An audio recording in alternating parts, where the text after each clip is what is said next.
العالمين والصلاة والسلام على رسوله الكريم أما بعد أعوذ بالله من الشيطان الرجيم بسم الله الرحمن الرحيم يا أيها الذين آمنوا كتب عليكم الصيام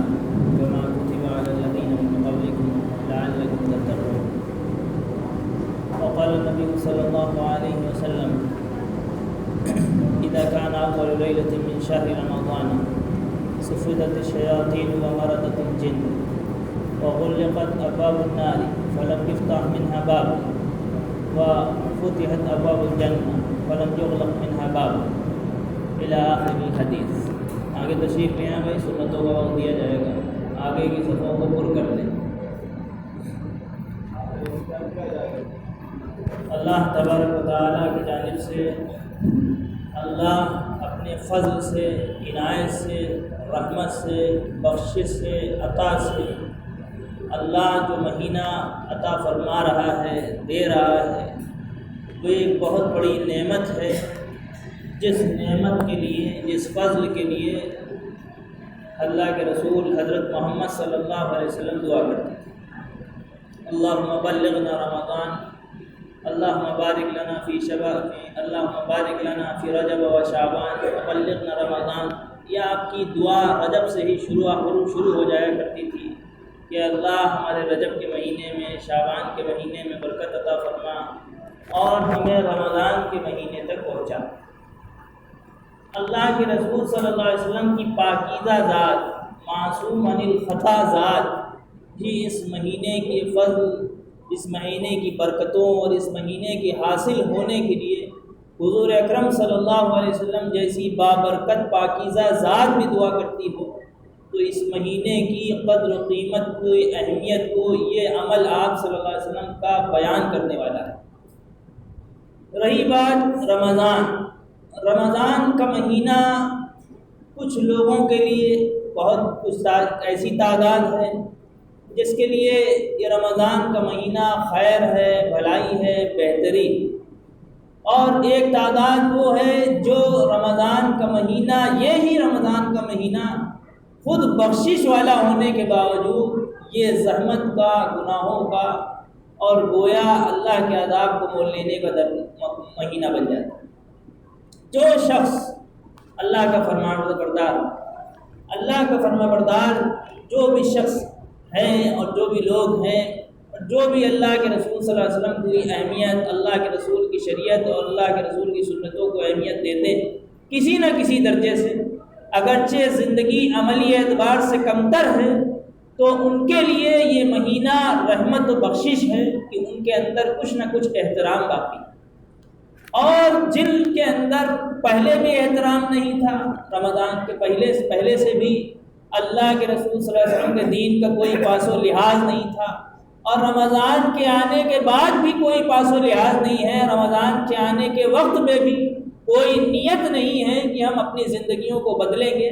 تو یہ رمضان کا مہینہ آنے کے باوجود بھی ان کی زندگی نہیں بدل سکتی.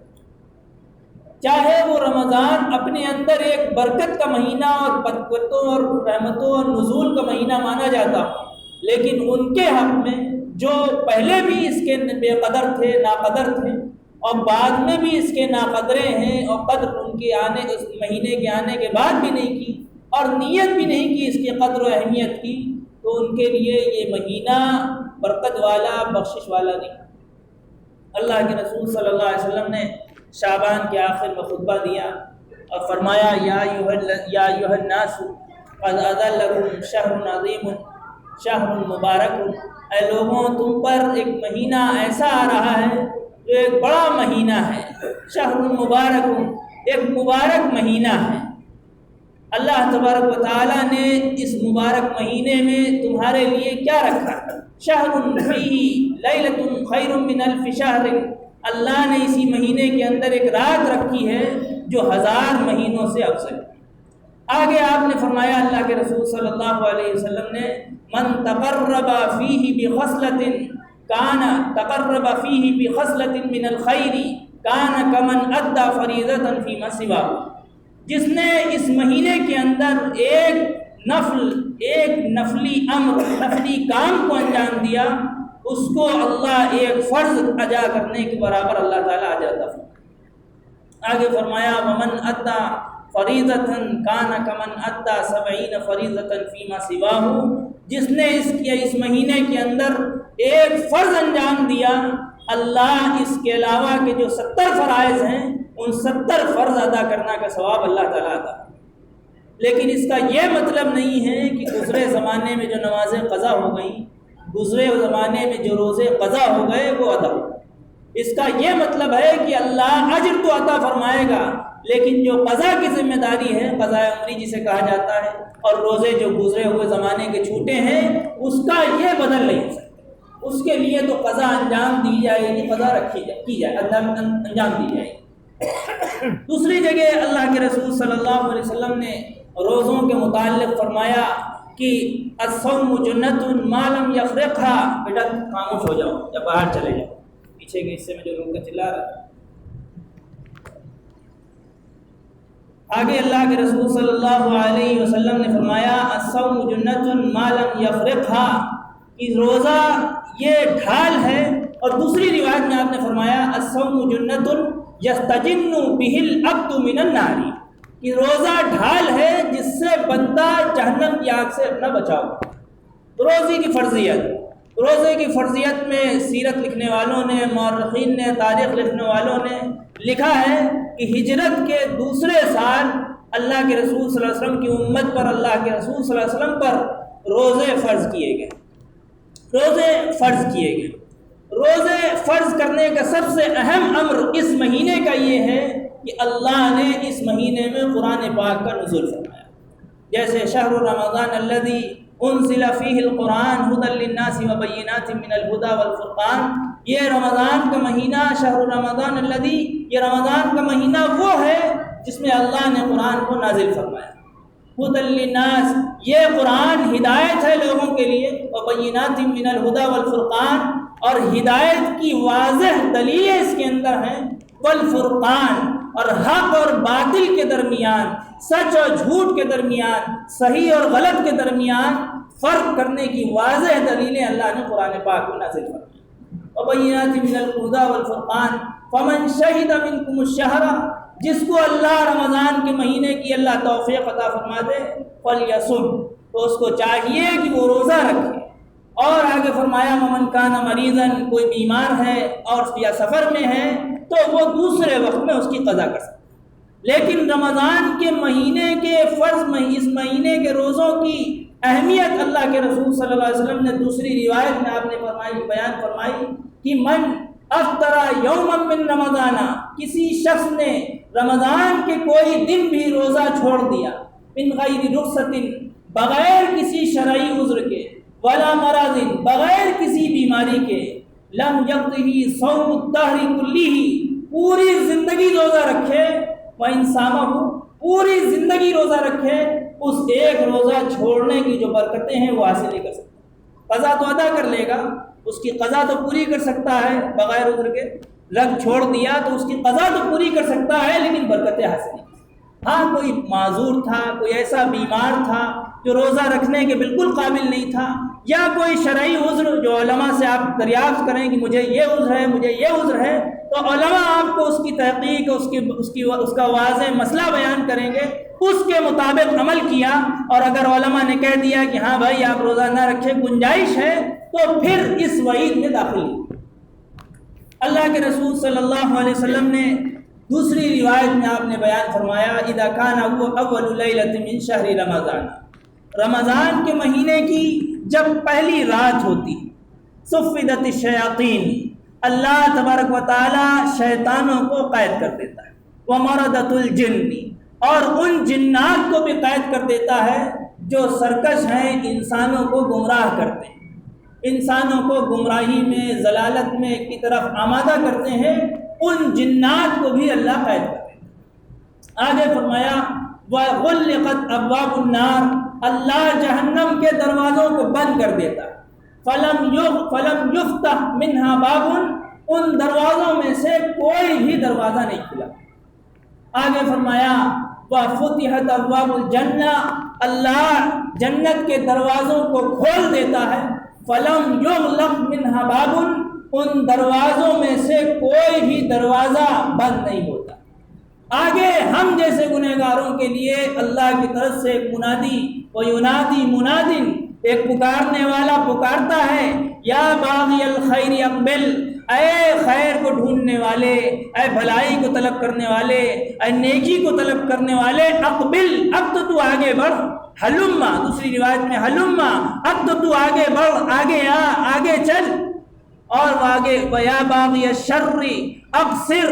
اور جو گمراہی کرنے والے ہیں، برائی میں مبتلا ہیں، ہم ہوں یا آپ ہوں، ان کے لیے اللہ کے رسول اللہ کی طرف سے منادی اعلان کرتا ہے، یا باغی الشر ابصر، اے برائی کو طلب کرنے والے، اے برائی کو انجام دینے والے، اب تو تھم جا، اب تیرے قدم تو رک جائیں۔ دوسری روایت میں اللہ کے رسول صلی اللہ علیہ وسلم نے حدیث قدسی میں بیان فرمایا ہے، حدیث کی کئی قسمیں ہیں، واضح کر دیتے ہیں، اور قرآن پاک اللہ ہی کا کلام ہے، اللہ کی طرف سے جو بھی وحی آئے اس کی کئی قسمیں ہوا کرتی۔ ایک قسم وہ ہے جو قرآن ہے، جس کی تلاوت بھی کی جاتی ہے اور جس کے الفاظ بھی اللہ کی طرف سے۔ دوسری قسم وہ ہے جو حدیث قدسی ہے، جس کے الفاظ اللہ کی طرف سے ہیں لیکن جس کی تلاوت نہیں کی جاتی، جس کو حدیث قدسی کہا جاتا ہے۔ ایک ہے ایک حدیث جسے کہتے ہیں اللہ کے رسول صلی اللہ علیہ وسلم نے بیان فرمایا، اس کے الفاظ تو اللہ کے رسول صلی اللہ علیہ وسلم کے ہوتے ہیں، تلاوت بھی نہیں کی جاتی لیکن مفہوم و معانی اللہ کی جانب سے۔ اس لیے قرآن پاک میں دوسری جگہ فرمایا وَمَا يَنطِقُ عَنِ الْهَوَىٰ، اللہ کے رسول اپنی جانب سے کچھ نہیں کہتے، جو بھی آپ نے بیان فرمایا ہے وہ سب کا سب وہی ہے، اللہ کی طرف سے کہلایا گیا ہوا امر۔ بہرحال حدیث قدسی میں اللہ کے رسول صلی اللہ علیہ وسلم نے فرمایا کہ اللہ تعالیٰ نے حدیث قدسی میں بیان فرمایا کہ کل عمل ابن آدم لہو، کہ کل عمل ابن آدم یضاعف الحسنۃ بعشر امثالها الی 700 ضعف، کہ بندے کا ہر عمل جو بھی نیکی کر رہا ہے اللہ اس کی نیکی 10 سے لے کر 700 تک عطا فرماتا ہے۔ آگے فرمایا الا الصوم، اللہ فرماتا ہے الا الصوم، سوائے روزے کے، فإنہ لی، اس لیے کہ روزہ میرے لیے ہے، انا اجزی بہ، میں ہی روزے کا بدلہ دوں، میں خود روزے کا بدلہ دوں گا، بقیہ احکام و بقیہ اعمال کا بدلہ اور ثواب میں فرشتوں سے دلاتا ہوں، لیکن روزے کا بدلہ میں خود دوں گا۔ یدع شہوتہ و طعامہ من اجلی، اس لیے کہ اس بندے نے اپنے کھانے کو، اپنی خواہشات کو صرف میری وجہ سے روکا، اور اللہ کو اس روزے دار کی منہ کی بو جو ہم و آپ کو اچھی نہ لگے، کہ اللہ کو اس روزے دار کی منہ کی بو، لخلوف فم الصائم اطیب عند اللہ من ریح المسک، اللہ کے نزدیک مشک کی خوشبو سے بھی زیادہ اللہ کے نزدیک محبوب، پاکیزہ۔ دوسری جگہ آپ نے فرمایا کہ والصوم جنہ والصیام جنۃ، اسی کے آگے روایت فرمائی کہ اگر تم میں سے کسی کا روزہ ہو، کوئی روزے دار ہو اور کوئی شخص اس سے گالی گلوچ کر رہا ہو، لڑائی جھگڑا کر رہا ہو، تو وہ اس سے درگزر کرے اور کہے کہ میں روزے سے۔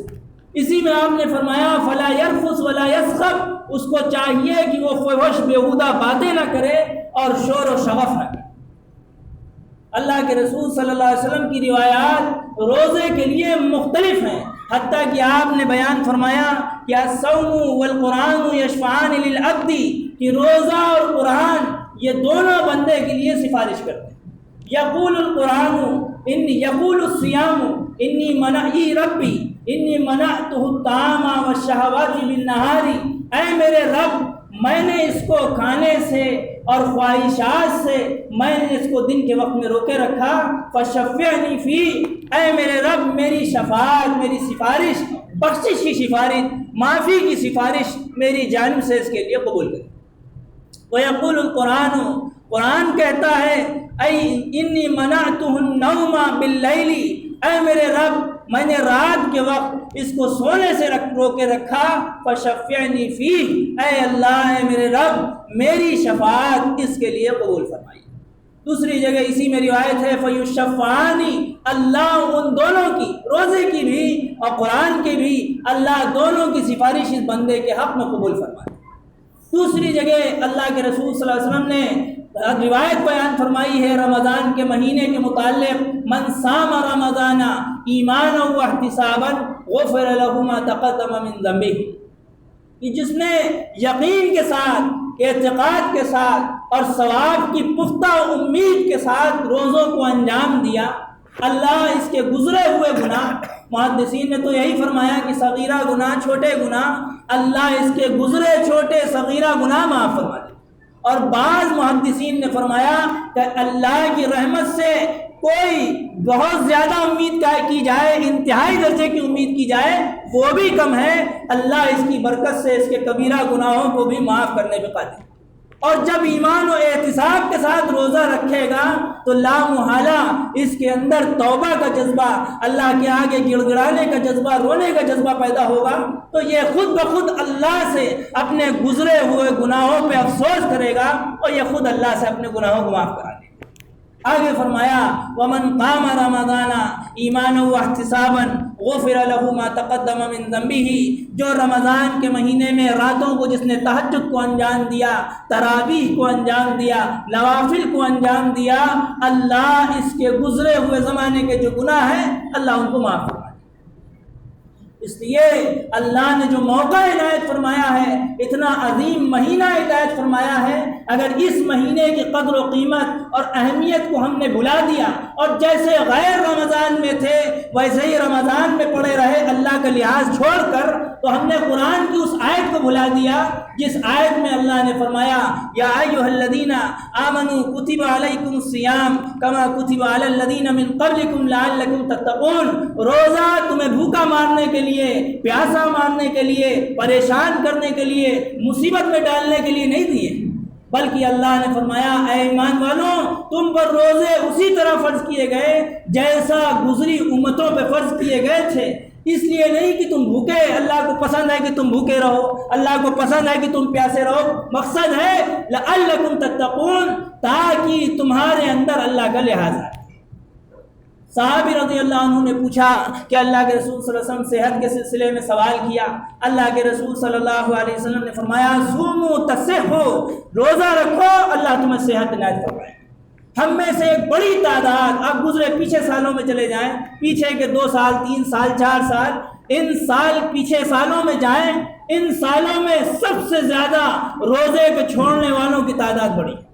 اور روزے کی بے حرمتی بڑھی۔ آپ روڈ چوراہوں پہ دیکھیں، اپنے بچپنے میں دیکھا کرتے تھے کہ کوئی غیر روزے دار ہوا کرتا تھا تو اس کو روزے دار سے شرم آتی تھی کہ سامنے اس کے گٹکا نہ کھا لیں، سامنے اس کے منہ چلاتے ہوئے نہ آ جائیں، بے احترامی نہیں کرتا تھا، کم سے کم اس کے دل میں یہ احترام ہوتا تھا کہ سامنے والا روزے دار۔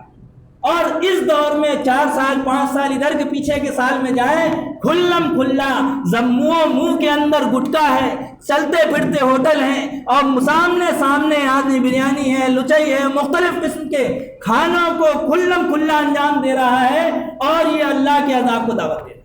اور یہ سوچ رہا ہے بندہ کہ اللہ اچھے فیصلے عطا فرمائے، رحم کے فیصلے عطا فرمائے، اللہ ہمارے لیے بخشش اور اللہ امن و امان کی زندگی عطا فرمائے، بغاوت کے ساتھ اللہ کی رحمت شامل نہیں ہوتی۔ اگر اسلامی حکومت ہو، کھلے لفظوں میں کہیں اسلامی حکومت ہو، اللہ کے رسول تابعین اور خلفاء راشدین اور صحابہ کا دور ہوتا، حتیٰ کہ ولیوں کا دور بھی ہوتا، تو کھلم کھلا رمضان کی بے احترامی کرنے والوں کو جو سزا دی جاتی وہ عبرتناک ہو۔ اس لیے اللہ نے موقع عنایت فرمایا ہے، سب سے پہلے تو عزم کریں کہ ہم مکمل روزے رکھیں گے انشاءاللہ۔ دوسرا عزم کرے تراویح کے لیے کہ سنت موقدہ ہے، اس سنت موقدہ کو جماعت کے ساتھ ہم ادا کریں گے اور قرآن پاک کو بھی انشاءاللہ سنت موقدہ کی اہمیت کے ساتھ انجام دیں گے۔ دوسری بات، رمضان کی بے احترامی سے بچیں گے۔ اللہ کے یہاں کوئی عمل اگر چھوڑ دے اس کا گناہ ہے، بہت گناہ ہے، کسی نے نماز چھوڑ دی، کسی نے روزہ چھوڑ دیا ہے، بہت بڑا گناہ ہے، لیکن روزے کی کسی نے بے احترامی کر دی،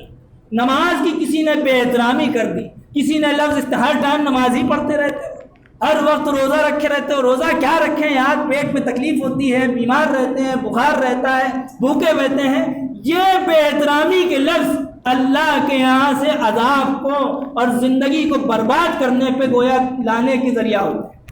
کوئی شخص عمل چھوڑ دے، نماز چھوڑ دے، ہے گناہ کبیرہ، روزہ چھوڑ دے، ہے گناہ کبیرہ، لیکن اس روزے کے متعلق کوئی غلط الفاظ استعمال کر لے یا سامنے چلتے پھرتے جو روزے کی بے احترامی والے عمل ہیں، روزے دار کے سامنے بے احترامی کے کام انجام دے، یہ اللہ کے عذاب کو بلانے کا ذریعہ۔ اس لیے اللہ نے موقع عنایت فرمایا ہے، عزم کریں، ہم دوسری چیزوں میں کمپرومائز نہیں کرتے، اپنی شادی بیاہ میں کمپرومائز نہیں کرتے، اپنے گھر کے کاموں میں کمپرومائز نہیں کرتے، ہم شریعت سے کمپرومائز کرتے تلے رہتے ہیں۔ کوئی گنجائش ہے، کوئی راستہ ہے، کوئی ایسا گنجائش کی راستے خود سے بھی نکال لیتے ہیں اور راستے نکالنے کے بعد بے عملی میں تل جاتے ہیں۔ اس لیے اللہ نے موقع عنایت فرمایا ہے، ایک گزارش ہے کھانے پینے کی ہوٹل کی دکان والوں سے کہ خاص طور سے کہ اللہ کے لیے، اللہ کے رسول صلی اللہ علیہ وسلم کے لیے، صحابہ کے لیے، تابعین کے لیے، ولیوں کے لیے اگر ان کے سچی محبت کے دعوے دار ہیں تو روزے کے وقت میں، صبح کے وقت میں جو کھانے پینے کی دکانیں ہیں ان کو بند کر کے عصر کے بعد سے جو معمول ہوا کرتا ہے اس وقت میں دکانوں کو کھولیں۔ کھانے پینے کی دکانوں گزرے ہوئے زمانے میں بھی حاجی خلیل صاحب رحمۃ اللہ علیہ بھی یہاں آواز لگایا کرتے تھے کہ کوشش کریں اللہ کے لیے بند کریں گے، اللہ برکت کے 1000 دروازے آپ کے لیے کھول دیں۔ اور اگر اس مہینے میں آپ نے بغاوت کے ساتھ کاموں کو انجام دیا، پیسہ بہت بھی مل گیا، وہ برکت والا نہیں ہوگا۔ برکت والا پیسہ 10 روپے ہیں، اللہ 1000 والا کام اس سے کرا دے گا۔ کروڑوں روپے ہیں، اللہ 10 روپے والے کام بھی نہیں کرائے گا، ان کروڑوں روپے کا ضائع کر دے گا۔ اس لیے اللہ نے موقع عنایت فرمایا ہے، تینوں کام، ہوٹل، کھانے والے وغیرہ، ان سب میں اللہ کے لحاظ کے لیے، اللہ کے رسول کے لیے، ولیوں کی محبت کے طفیل، صحابہ کی محبت کے طفیل، ابو بکر، عمر، علی، عثمان کی محبت کے طفیل، ہم دکانوں کو صبح کے وقت میں بند کر کے شام کے لیے وقت میں، برکت کے وقت میں اللہ کے لیے کھولیں اور اللہ کی نسبت سے قانون کے لحاظ کے وقت میں کھولیں، اللہ اس میں برکت ڈال دے۔ دوسری بات، ایک بھی روزہ نہ قضا کریں۔ تیسری بات، رمضان کی جو تراویح ہے اس تراویح کا لحاظ کرتے ہوئے جہاں بھی اللہ آپ کو میسر کرے مکمل 30 دن کی تراویح انجام دیں۔ یہ نہیں کہ 10 دن تراویح پڑھی اور اس کے بعد پھر سورہ تراویح گول ہو گئی، ختم ہو گئی۔ ان تمام چیزوں کے لحاظ سے اس رمضان کے مہینے کو اللہ ہمارے لیے بخشش کا، عطا کا، رحم کا اور اللہ تعالیٰ مغفرت کا اللہ تعالیٰ تحفہ عطا فرمائے۔ پہلا جو عشرہ ہے رحمت کا ہے، دوسرا مغفرت کا ہے، تیسرا آگ سے خلاصی کا ہے۔ اللہ پہلے ہی سے رحمت اللہ ہم کو عطا فرما دے، مغفرت عطا فرما دے، آگ سے خلاصی عطا فرما دے۔ اللہ تعالیٰ اس مہینے کی قدر کی توفیق عطا فرمائے۔ وآخر دعوانا الحمدللہ رب العالمین۔